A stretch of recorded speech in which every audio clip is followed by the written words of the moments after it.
En las profundidades de una cueva celada durante milenios.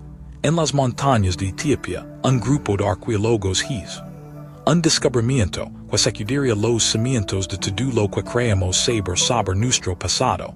En el año 2019, mientras excavaban en una región remota, encontraron un manuscrito que había permanecido oculto por más de 3,000 años. Lo que contenía ese documento antiguo era tan perturbador, tan revolucionario, que muchos expertos se negaron a aceptarlo porque contradecía completamente la historia oficial que nos han contado durante siglos. El manuscrito estaba escrito en una lengua ancestral casi olvidada, y requirió años de trabajo para ser traducido completamente. Cuando finalmente se logró descifrar su contenido, los investigadores quedaron en estado de shock porque lo que revelaba no era simplemente una versión diferente nuestra historia, sino una verdad completamente opuesta a todo lo establecido.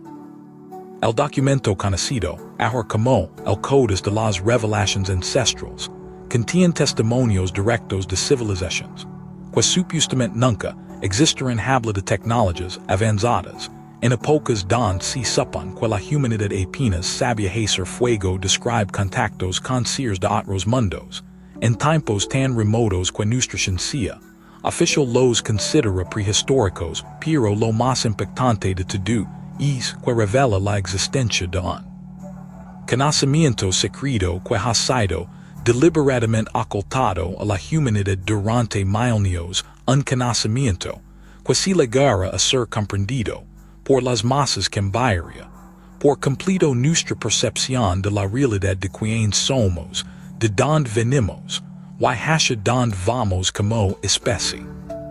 Los textos hablan de una antigua hermandad de sabios que existió mucho antes de las primeras civilizaciones conocidas. Estos sabios no eran simples humanos según el manuscrito, sino seres que poseían capacidades extraordinarias, podían manipular la energía con su mente, vivían cientos de años y tenían acceso a dimensiones de la realidad que nosotros ni siquiera podemos imaginar. Ellos fueron los verdaderos fundadores de todas las grandes civilizaciones antiguas, desde Sumeria hasta Egipto, desde la India hasta las culturas precolombinas de América. Todos los grandes templos, las pirámides, los monumentos megalíticos fueron construidos siguiendo sus instrucciones, utilizando tecnologías que hoy hemos perdido completamente. El manuscrito explica que estos seres no construyeron esas estructuras monumentales por capricho o vanidad, sino con un propósito más específico. Eran antenas cósmicas diseñadas para captar y transmitir frecuencias energéticas que conectaban la Tierra con otros planos de existencia. Según el texto antiguo, la humanidad no evolucionó naturalmente como nos enseñan. En las escuelas fuimos criados intencionalmente mediante un proceso de ingeniería genética elevado a cabo por una raza superior que vino de las estrellas. Estos seres a los que el manuscrito llama los arquitectos primordiales necesitaban una especie que pudiera habitar este planeta y realizar ciertas funciones específicas, así que tomaron el material genético los primates que ya existen aquí y lo combinaron con su propio ADN. El resultado fue el Homo sapiens, una especie híbrida que tenía tanto características animales como divinas, pero los arquitectos cometieron un error no previsto. Dotaron a los humanos de algo que no debían tener conciencia de sí mismas, capacidad de cuestionar su propia existencia y potencial para despertar habilidades que estaban dormidas en su ADN. Cuando los arquitectos se dieron cuenta de lo que habían hecho, entraron en pánico porque comprendieron que si los humanos llegaban a activar completamente su potencial genético, podrían convertirse en seres tan poderosos como ellos mismos, o incluso superarlos. Entonces tomaron una decisión drástica: decidieron limitar artificialmente las capacidades humanas mediante un bloqueo genético que se transmitía de generación en generación. Este bloqueo afectaba principalmente a la glándula pineal en el cerebro, que según el manuscrito es el órgano que nos permite extraer estados superiores de conciencia y conectarnos con otras dimensions, además implementar un sistema de control mental colectivo, a través de lo que hoy llamaríamos religions y institutions sociales para mantener a la humanidad en un estado de ignorancia y sumisión. El manuscrito revela que a lo largo de la historia han existido individuos que logran romper ese bloqueo genético y activar su verdadero potencial. Estos fueron los grandes maestros espirituales, los profetas, los iluminados, que fundaron las principales tradiciones religiosas y filosóficas del mundo. Ellos no eran simplemente hombres sabios o santos, eran seres humanos que habían logrado hackear su propio código genético y extra. Capacidades que el resto de la humanidad tenía dormidas, podían sanar con las manos, mover objetos con la mente, leer pensamientos ajenos, ver el pasado y el futuro e incluso manipular la materia a nivel molecular. Pero cuando estos individuos intentaban enseñar a otros cómo despertar esas mismas capacidades, eran perseguidos, silenciados, o sus enseñanzas eran distorsionadas y convertidas en dogmas religiosos, que en lugar de liberar a la gente, la mantenían encadenada. Uno de los pasajes más perturbadores del manuscrito habla de una gran catástrofe que ocurrió hace aproximadamente 2000 años, un evento que casi extinguió por completo a la humanidad y que borró casi todo rastro de las civilizaciones avanzadas que existían en ese entonces. El texto describe este evento con detalles asombrosos. Habla de un desplazamiento subido de los polos terrestres provocado por la caída de un objeto masivo del espacio que impactó en el océano, generando tsunamis de kilómetros de altura que barrieron continentes enteros. En cuestión de horas, el manuscrito menciona que este no fue un evento natural sino un acto deliberado llevado a cabo por una facción de los arquitectos que consideraban que la humanidad se había vuelto demasiado peligrosa y debía ser reiniciada como si fuéramos un experimento fallido que necesitaba ser borrado y comenzado de nuevo. Sin embargo, no todos los arquitectos estuvieron de acuerdo con esta decisión. Un grupo de ellos que sentían compasión por la humanidad decidieron salvar un pequeño número de humanos y preservar parte del conocimiento ancestral para que pudiera ser transmitido a las generaciones futuras. Estos fueron los supervivientes que, según el manuscrito, se dispersaron por todo el mundo después del cataclismo y se convirtieron en los fundadores de las nuevas civilizaciones que surgieron en la era post-diluviana. Ellos son los que construyeron las pirámides de Egipto, los templos de Göbekli Tepe, las líneas de Nazca y todos esos sitios arqueológicos que la ciencia oficial no pudo explicar satisfactoriamente, porque fueron construidos utilizando restos del conocimiento tecnológico que habían heredado de la civilización anterior. El manuscrito también revela algo que resulta particularmente relevante.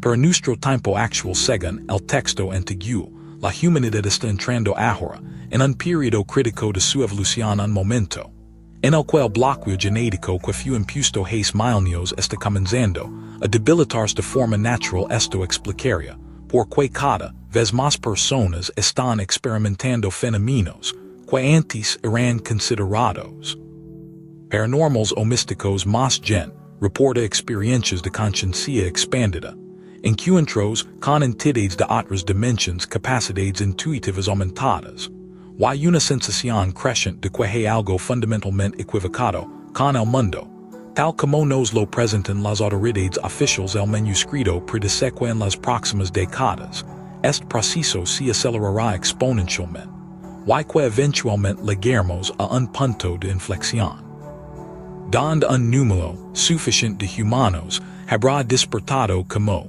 para que el sistema de control colectivo colapse completamente.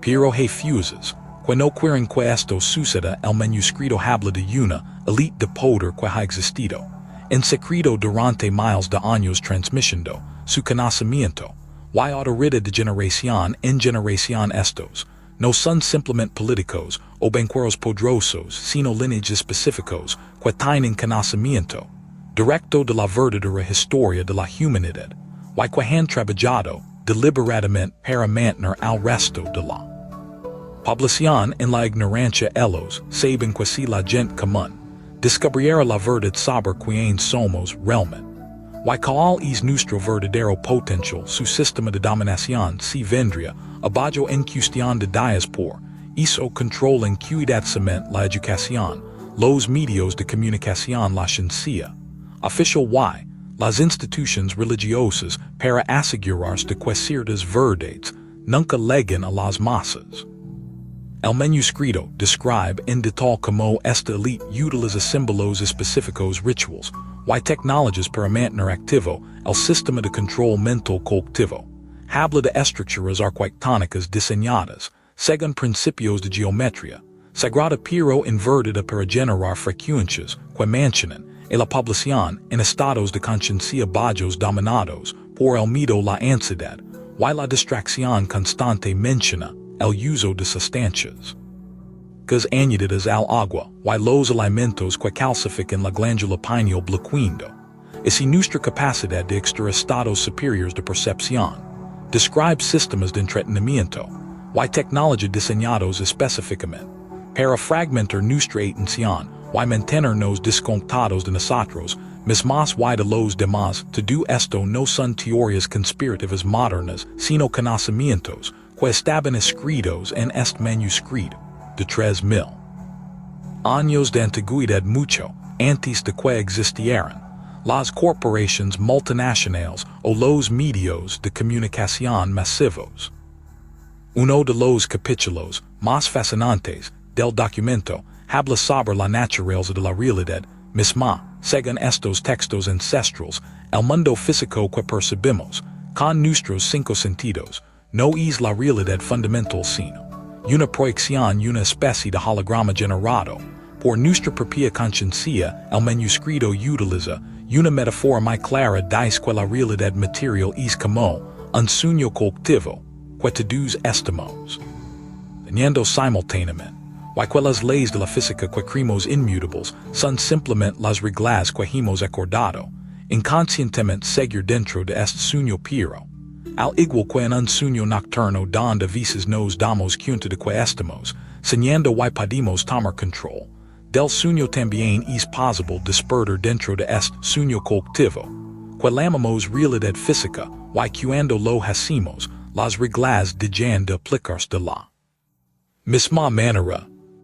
Esto explicaría todos esos fenómenos que la ciencia materialista no puede explicar: las curaciones espontáneas, las sincronicidades, las experiencias cercanas a la muerte, las apariciones, los milagros. Todos estos eventos ocurren cuando alguien, ya sea consciente o inconscientemente, logra alterar temporalmente las reglas del sueño colectivo. El manuscrito enseña que todos tenemos esta capacidad latente dentro de nosotros, pero que ha sido suprimida mediante condicionamiento social y bloqueos energéticos.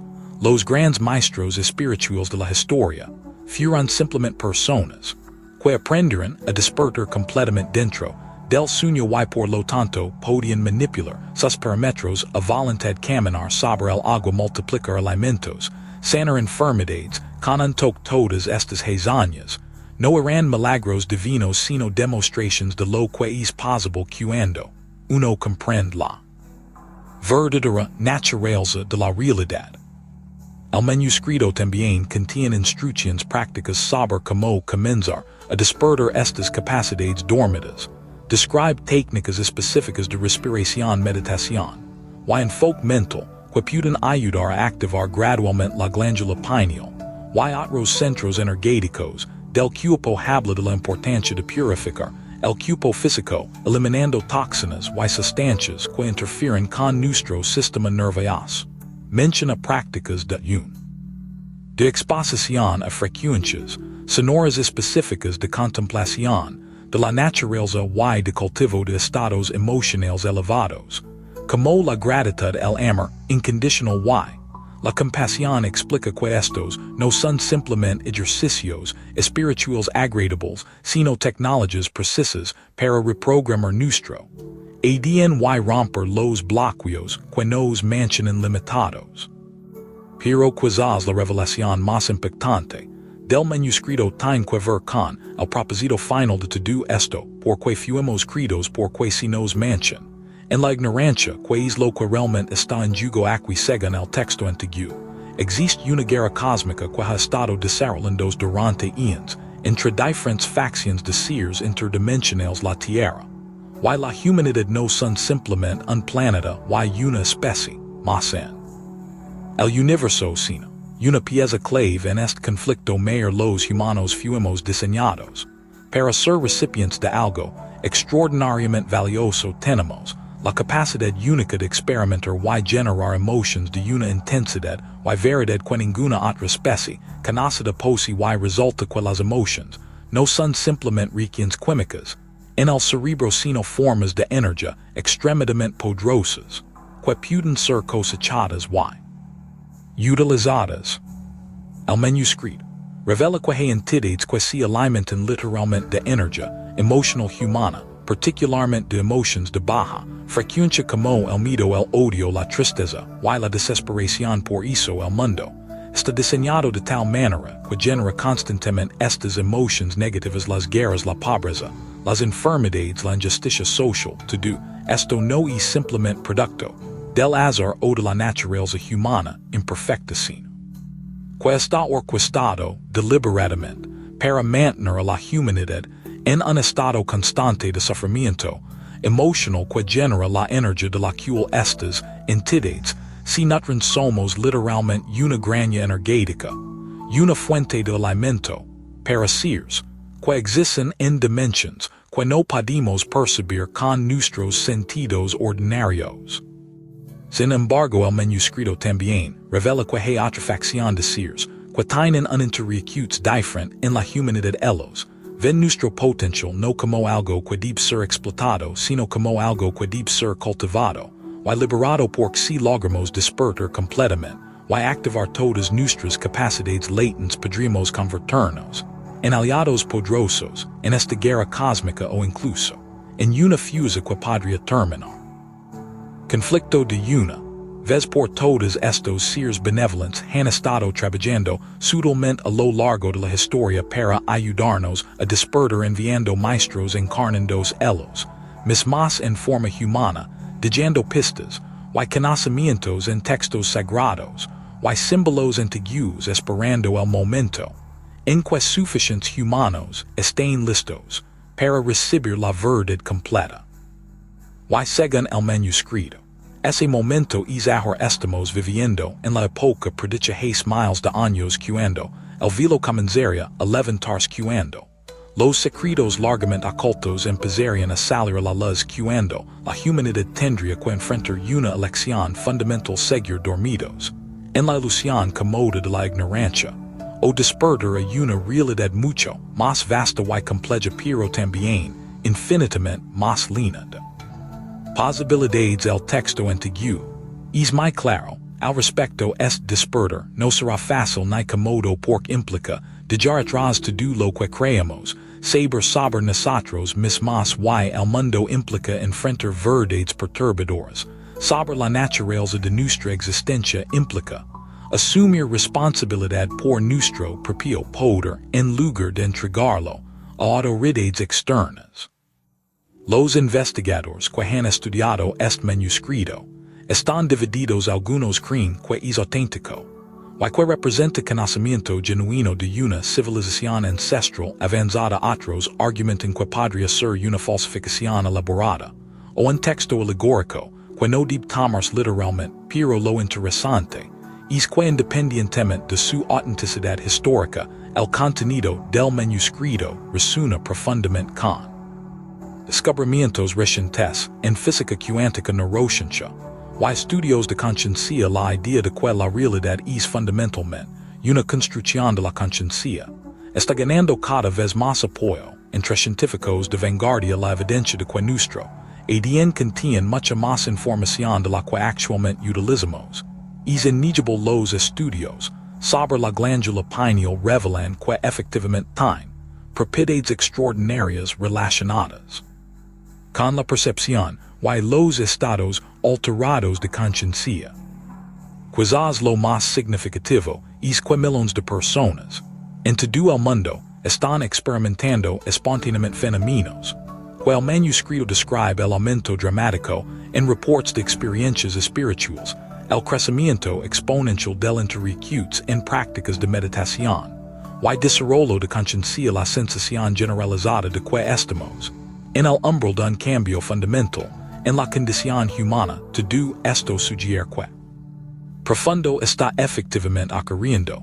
Tal vez el manuscrito no está revelando información nueva sino recordándonos algo que en algún nivel profundo ya sabíamos, algo que está codificado en nuestro propio ADN, esperando el momento adecuado para activarse. El texto concluye con una advertencia.